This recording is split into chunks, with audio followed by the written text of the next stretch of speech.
Good morning, everyone, and thank you for being here. 2 years ago, the acting Attorney General asked me to serve as special counsel, and he created the special counsel's office. The appointment order directed the office to investigate Russian interference in the 2016 presidential election. This included investigating any links or coordination between the Russian government and individuals associated with the Trump campaign. Now, I have not spoken publicly during our investigation. I'm speaking out today because our investigation is complete. The Attorney General has made the report on our investigation largely public. We are formally closing the special counsel's office, and as well, I'm resigning from the Department of Justice to return to private life. I'll make a few remarks about the results of our work. But beyond these few remarks, it is important that the office's written work speak for itself. Let me begin where the appointment order begins, and that is interference in the 2016 presidential election. As alleged by the grand jury in an indictment, Russian intelligence officers who were part of the Russian military launched a concerted attack on our political system. The indictment alleges that they used sophisticated cyber techniques to hack into computers and networks used by the Clinton campaign. They stole private information and then released that information through fake online identities and through the organization WikiLeaks. The releases were designed and timed to interfere with our election and to damage a presidential candidate. And at the same time, as the grand jury alleged in a separate indictment, a private Russian entity engaged in a social media operation where Russian citizens posed as Americans in order to influence an election. These indictments contain allegations, and we are not commenting on the guilt or the innocence of any specific defendant. Every defendant is presumed innocent unless and until proven guilty. The indictments allege, and the other activities in our report describe, efforts to interfere in our political system. They needed to be investigated and understood, and that is among the reasons why the Department of Justice established our office. That is also a reason we investigated efforts to obstruct the investigation. The matters we investigated were of paramount importance. It was critical for us to obtain full and accurate information from every person we questioned. When a subject of an investigation obstructs that investigation or lies to investigators, it strikes at the core of the government's effort to find the truth and hold wrongdoers accountable. Let me say a word about the report. The report has two parts, addressing the two main issues we were asked to investigate. The first volume of the report details numerous efforts emanating from Russia to influence the election. This volume includes a discussion of the Trump campaign's response to this activity, as well as our conclusion that there was insufficient evidence to charge a broader conspiracy. And in the second volume, the report describes the results and analysis of our obstruction of justice investigation involving the president. The order appointing me special counsel authorized us to investigate actions that could obstruct the investigation. And we conducted that investigation, and we kept the office of the acting Attorney General apprised of the progress of our work.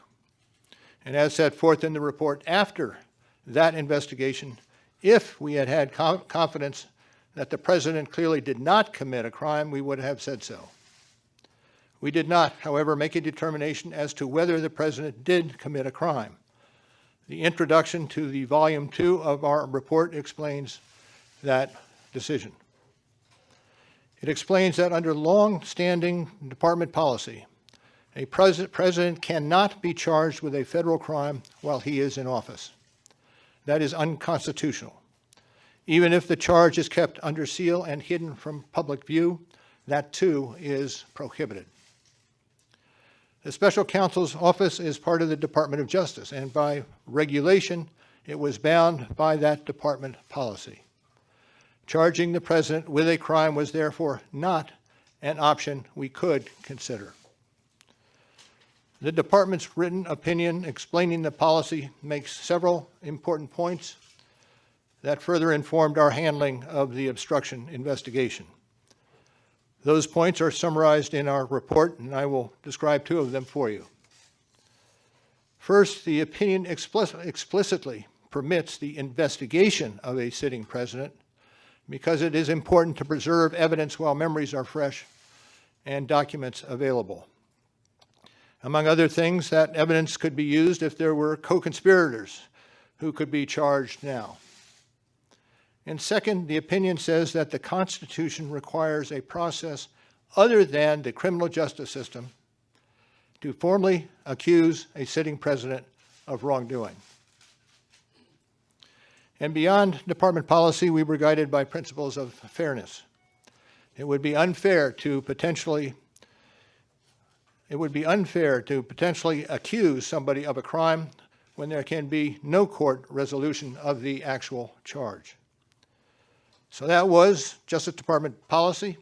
Those were the principles under which we operated, and from them we concluded that we would not reach a determination one way or the other about whether the president committed a crime.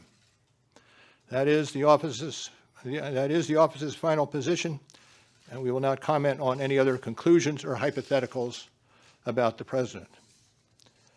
We conducted an independent criminal investigation and reported the results to the Attorney General, as required by department regulations.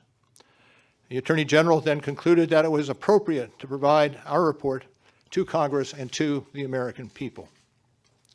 At one point in time, I requested that certain portions of the report be released. The Attorney General preferred to make the entire report public all at once, and we appreciate that the Attorney General made the report largely public, and I certainly do not question the Attorney General's good faith in that decision. Now, I hope and expect this to be the only time that I will speak to you in this manner. I am making that decision myself. No one has told me whether I can or should testify or speak further about this matter. There has been discussion about an appearance before Congress. Any testimony from this office would not go beyond our report. It contains our findings and analysis and the reasons for the decisions we made. We chose those words carefully, and the work speaks for itself. And the report is my testimony.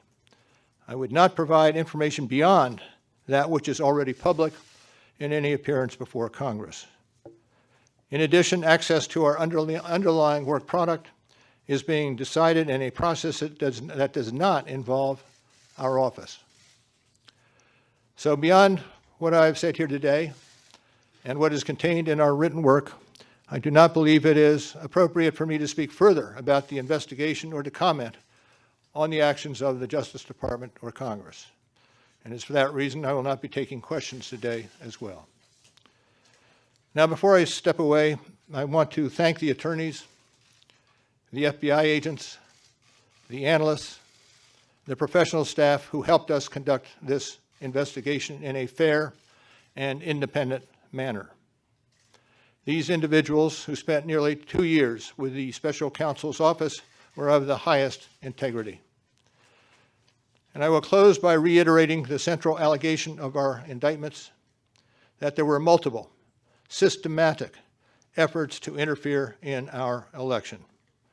And that allegation deserves the attention of every American. Thank you. Thank you for being here today. Sir, if you're subpoenaed, will you be here full time? No question.